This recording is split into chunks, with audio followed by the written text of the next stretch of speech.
Hello, this is the second half of the video for 2-4. The main focus of today's lesson is solving and then graphing compound inequalities. And I want to go back one and just review compound inequalities. Okay, so just to review compound inequalities, water becomes a non-liquid when it is 32 degrees or below, or when it is at least 212 degrees. Represent this information on a number line. Okay, so this is like our thermometer, and we've got 32 degrees and 212 degrees. Circle at each one. So at 30 degrees, so when it, my tongue's getting twisted. When it is 32 degrees, so 32 degrees it can be, and then it says or below, so I'm going to go this way with it. This way with our shading and our arrow. Okay, so water is a non-liquid. In fact, we would say it's ice at this point. Okay, or when it is at least means it can be equal to 212. So 212 is the smallest that it can be, so I would go the other way as well, above. Okay, so you should have a diagram where the two arrows point apart. This is when it would be a gas or a water vapor. Okay, write a compound inequality to represent the same information and define your variable. Guys, define your variable just means I'm going to use T, and it stands for the temperature. That's what define your variable means. It means just write down so that somebody else reading your work understands, gee, what's T? Why'd you pick T? What does it mean? What does it represent? Okay? Now, because these arrows point apart, these are the ones that have the word or in the middle. In fact, you cannot write this in that compact form because it's an or. Either my temperature is less than or equal to 32, or my temperature is greater than or equal to 212.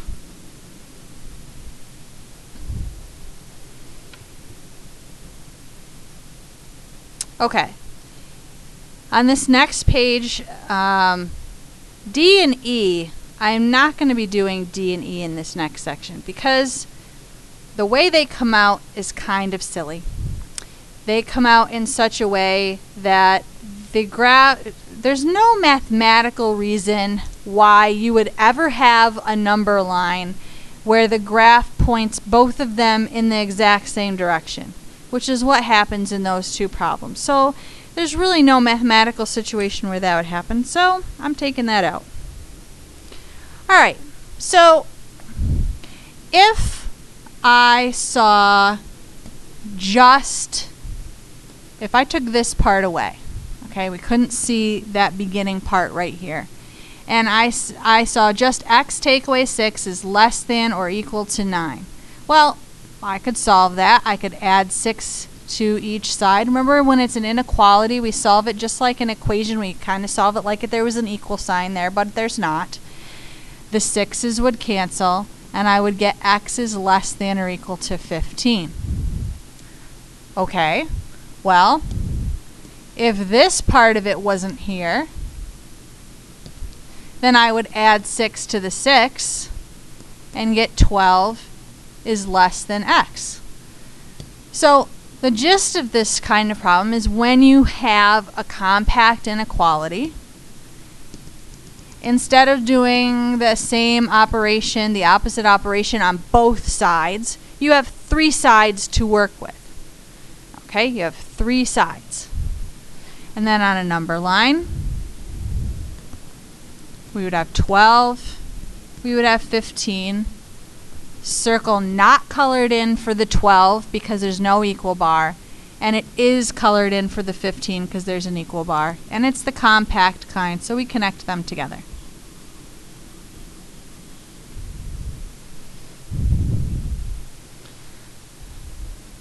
Okay, let me do one more of those, but I'm going to do it on a different screen.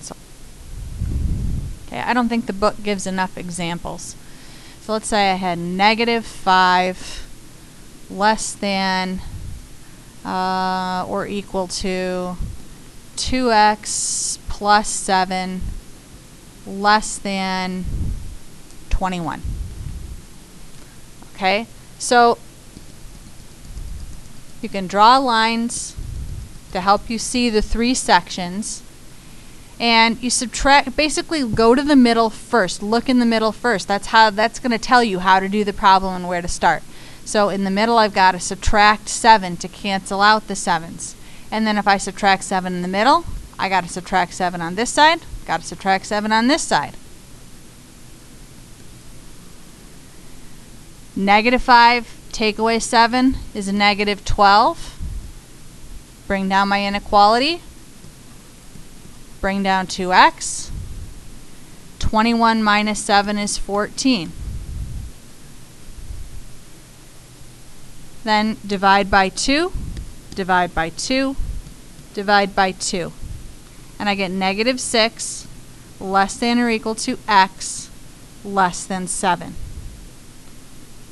Okay, and now I've got x by itself, so that's how I know I'm done and I'm ready to graph. Negative 6, circle color in. 7, circle not color in.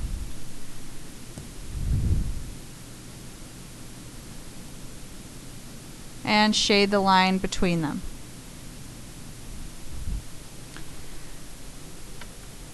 Then the next one in your book has an extra layer of difficulty to it. Doesn't look hard. Gosh, it looks easy. There's very little going on, it would seem. Okay, so I divide my problem into 3 sections. All right, now I see a negative sign there, but I know I should have just an x without the negative sign. Well, remember there's an invisible coefficient of 1. So, just like any other coefficient, if I want to get x by itself, I would divide by negative 1, divide by negative 1, divide by negative 1. Okay, that doesn't seem so bad. Negative 2 divided by negative 1 would be a positive 2. This would be an x, and 6 divided by negative 1 would be negative 6. Now, Mrs. Sanders, what about the inequality signs? I've deliberately not drawn them yet. Here's one thing to make a special note of. Dividing and multiplying by a negative flips the inequality signs. That means that this less than, remember how compact inequalities are supposed to both be less thans? Well, guess what? You just divided by a negative. So now they're both going to be greater thans, and that should make you feel uncomfortable because Mrs. Andrews said yesterday, always less thans. How can this be? Well, I also said yesterday that when you have a compound inequality, the smaller number should be first, and the larger number, well, I don't like that color, it's too dark. The larger number should be here. So when we divided by a negative, negative 2 is smaller than positive 6. But when we divided by the negative, it flipped the positive and negative of the number. So it flipped the whether this is the big number. The 2 is now the big number. What if I put the 2 here and the negative 6 here, kept x in the middle? If I do that, and then it's basically flipping the inequality over. I just took the inequality and flipped it back over so that I have the small, the variable, and the large again.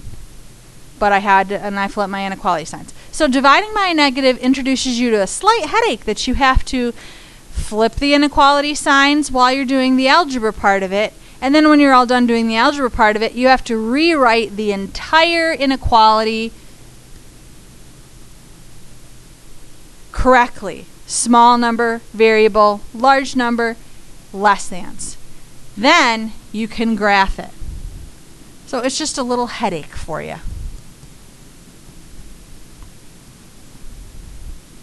No equal bars, and connect. That's just something to keep in mind, that dividing by a negative will flip the inequality.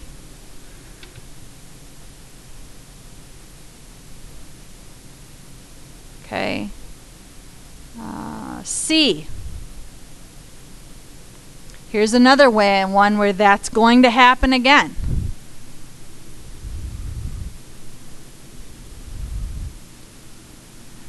Subtract 1, subtract 1, subtract 1.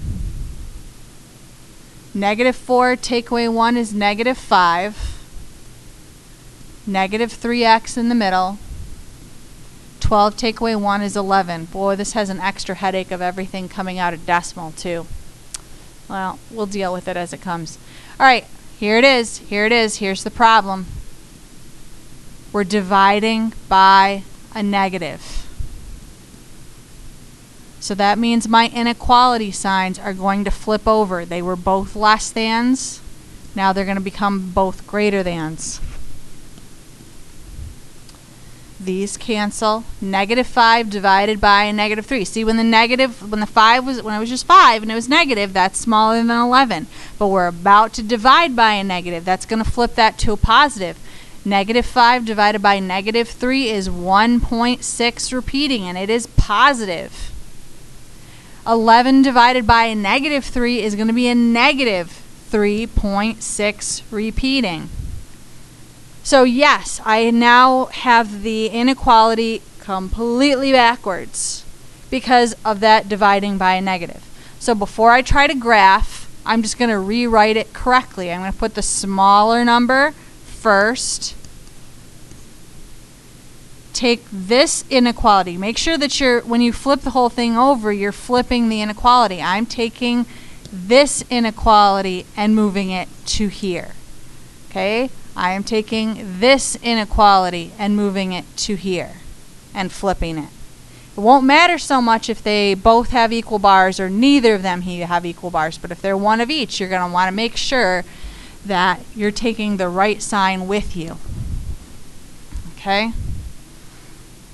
So I'm going to take this inequality, flip it back to a less than or equal to. Variables in the middle, stays in the middle. Take this inequality, flip it back to a less than or equal to, and a 1.6 repeating. This is now in correct form. Small number, variable, large number, and both less thans. So then I can go ahead and graph.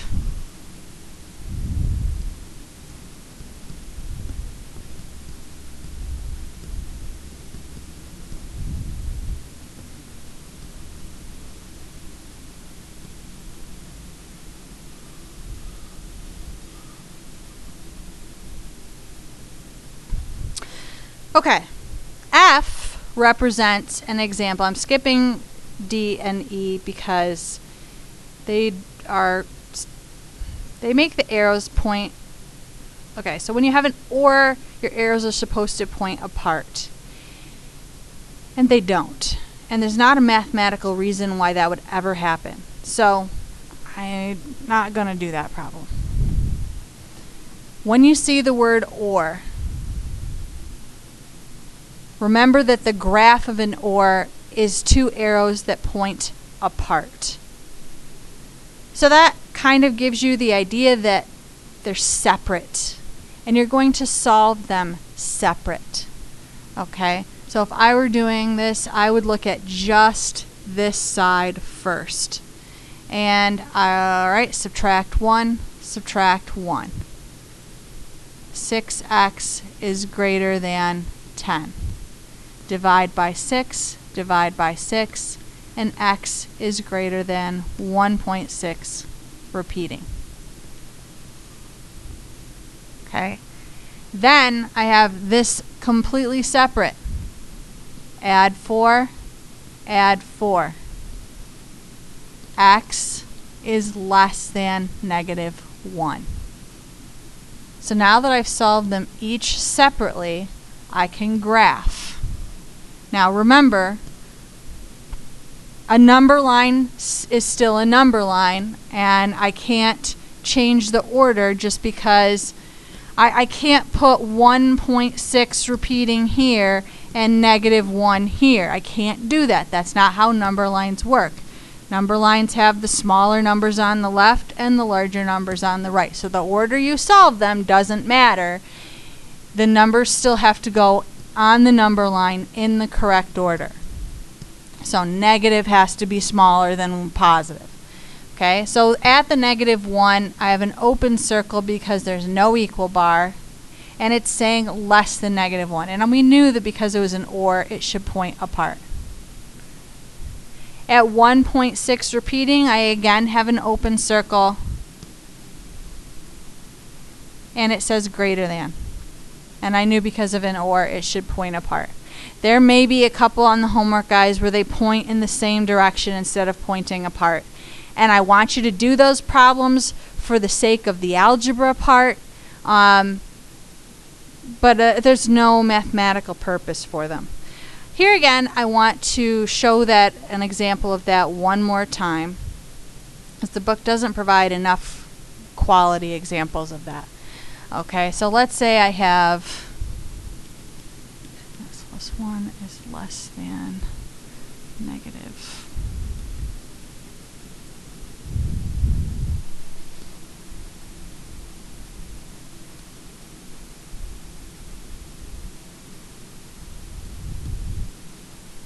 Okay, let's say those are my two inequalities that are it's a single compound inequalities made up of two separate inequalities separated by the word or. Okay, so solve them completely separate. Subtract 1, subtract 1.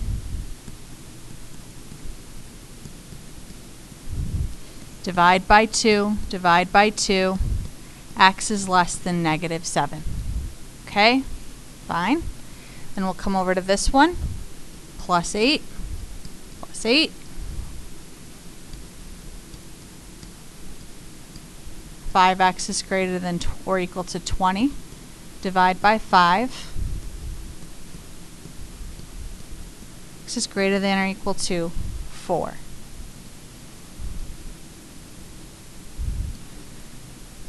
-7 is smaller. 4 goes here. And then just make sure the signs jive with pointing apart. X is less than -7. Okay, no equal bar, so it's an open circle. It's less than. X is greater than or equal to 4. Closed circle, pointing that way. Okay. That is our lesson for today, and I'll see you next time. Thanks. Bye.